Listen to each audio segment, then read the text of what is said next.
বাংলাদেশকে টি-20 সিরিজ খেলার আমন্ত্রণ সংযুক্ত আরব আমিরাতের। এদিকে ইউরোপা লিগের অল ইংলিশ ফাইনালের হাতছানি। এসবের পাশাপাশি দেশ বিদেশের খেলাধুলার আরও খবর নিয়ে সাজানো হয়েছে আজকের ইসলামী ব্যাংক দীপ্ত স্পোর্টস। আপনাদের সাথে আছি আমি মোহাম্মদ হাসিব।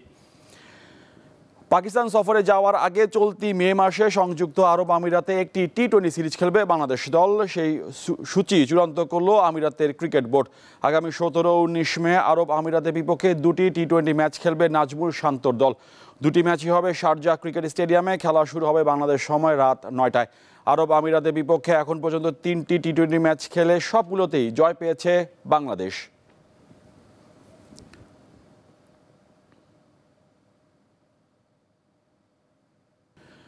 গত 7 বছর ধরে জাতীয় ভলিবল চ্যাম্পিয়নশিপের আসর বসেনি। 14 বছর ধরে হয়নি জাতীয় যুব ভলিবল প্রতিযোগিতা। এমন অবস্থায় দেশের ভলিবলকে একটি ভালো অবস্থানে নিয়ে যেতে চান নতুন কমিটি। এজন্য আগামী 2 মাসের মধ্যে জাতীয় ও আন্তর্জাতিক পর্যায়ে টুর্নামেন্ট আয়োজনের পরিকল্পনা হাতে নিয়েছে ফেডারেশন। দেশে এখন ভলিবলে তেমন চর্চা নেই, জাতীয় দলও খেলার বাইরে অনেক দিন ধরে। এমন অবস্থায় ভলিবলের নতুন কমিটি দায়িত্ব নিয়েছে গত ফেব্রুয়ারিতে। এরপরই গত 17 এপ্রিল শুরু হয় স্বাধীনতা কাপ প্রতিযোগিতা। নতুন কমিটি এই টুর্নামেন্টের মাধ্যমে তাদের ঘরোয়া কার্যক্রম শুরু করলো।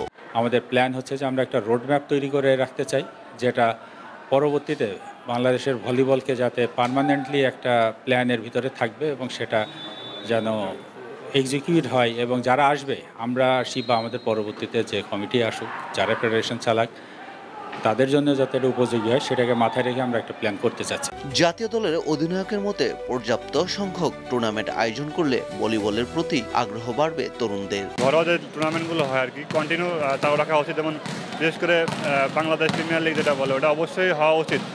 এটা হলে কিন্তু গ্রামগঞ্জের প্লেয়ার এবং বিভিন্ন ক্লাবের একটা প্লেয়ারদের ডিমান্ডটা বাড়বে আসলে।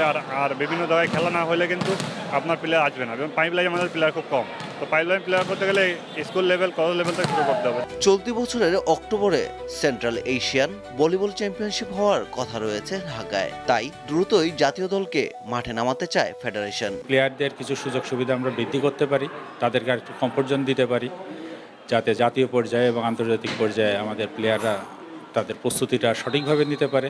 টুর্নামেন্ট আয়োজনের পাশাপাশি উপযুক্ত বেতন ভাতা চালুর দাবি জাতীয় দলের খেলোয়াড়দের। পারভেজ খোকন, দীপ্ত স্পোর্টস।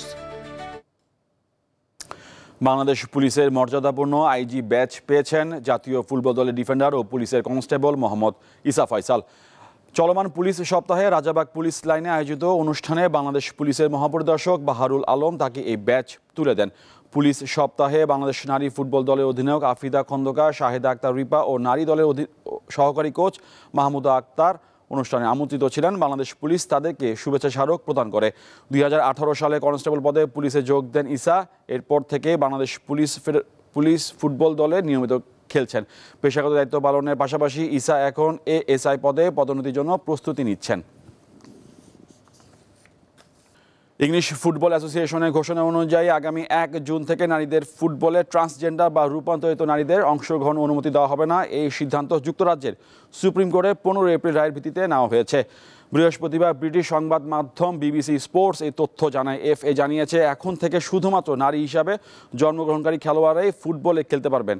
গত 11 এপ্রিল এফএ তাদের ট্রান্সজেন্ডার নীতি সংশোধন করেছিল, কিন্তু আদালতের রায়ের পর তা সম্পূর্ণ বাতিল করা হয়। বিশ্লেষকদের মত এই সিদ্ধান্ত লিঙ্গ সমতা, ট্রান্সজেন্ডার অধিকার এবং ক্রীড়া ন্যায্যতার বিষয়ে চলমান বিতর্ককে আরও তীব্র করতে পারে।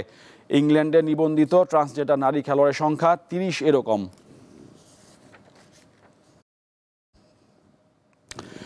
আর দর্শক, এ ছিল আজকের ইসলামী ব্যাংক দীপ্ত স্পোর্টস। দেশ বিদেশের খেলাধুলার নানা রকম খবর পেতে দীপ্ত স্পোর্টসের সঙ্গে থাকুন আর চোখ রাখুন দীপ্ত টিভি ডিজিটাল প্ল্যাটফর্মগুলোতে।